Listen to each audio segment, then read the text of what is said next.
bersama saya Dr. Oki.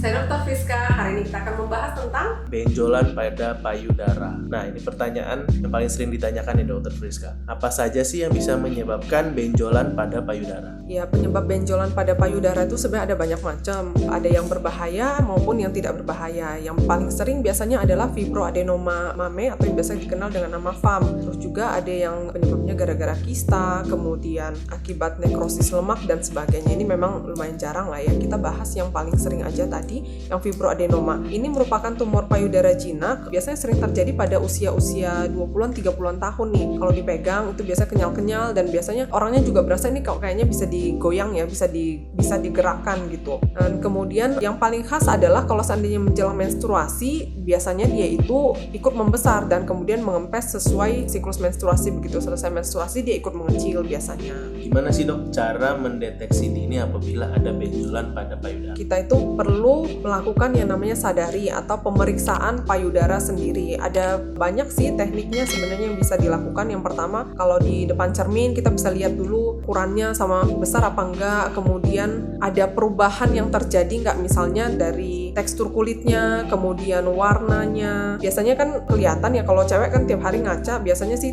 kelihatan kalau seandainya ada perubahan-perubahan warna ataupun perubahan tekstur pada kulit, biasanya akan menyadari. Kemudian yang menurut saya lumayan sering dan lumayan gampang dilakukan adalah pada saat mandi. Jadi teman-teman tuh bisa coba ngangkat satu tangan ke belakang kepala, kayak pegang ke belakang kepalanya itu, dan kemudian gunakan tangan sebelahnya lagi untuk menekan-nekan pada daerah payudara. Jadi untuk melihat apakah ada benjolan atau enggak. Dan kemudian benjolan ini juga diperiksa, bukan cuma daerah payudara aja, daerah puting susu juga dilihat apakah ada mengeluarkan cairan yang tidak normal. Misalnya kalau seandainya lagi ASI ya normal keluar ASI, kalau seandainya enggak ya tentu enggak normal. Kemudian dicek juga bagian ketiak dan leher apakah ada benjolan atau tidak. Gimana sih cara membedakan yang bahaya dan yang tidak berbahaya? 9 dari 10 kasus benjolan pada payudara itu biasanya tidak berbahaya. Tapi kalau seandainya pada saat melakukan sadari tadi, teman-teman tuh menemukan ada benjolan yang keras pada payudara dan strukturnya itu irregular, terus dia juga membesarnya dengan cepat. Benjolannya selain di payudara bisa muncul di daerah ketiak dan leher. Kemudian keluar cairan dari puting payudara yang bukan ASI, bisa kayak berupa darah gitu. Bagian puting bisa memerah kayak radang gitu dan tidak sembuh-sembuh juga. Puting tertarik ke dalam atau ada tekstur kulit yang berubah seperti kulit jeruk. Nah itu teman-teman perlu waspada dan sebaiknya langsung mencari pengobatan. Kapan harus ke dokter dok?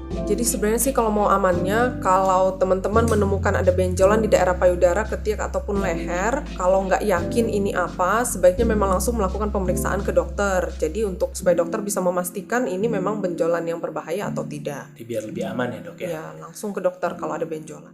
Oke, sekian pembahasan kita tentang topik hari ini. Jika ada yang masih belum jelas, boleh langsung komen di bawah atau langsung DM kita ke Instagram @kamidokter Indonesia. Saya Dr. Friska. Saya Dr. Oki. Pamit.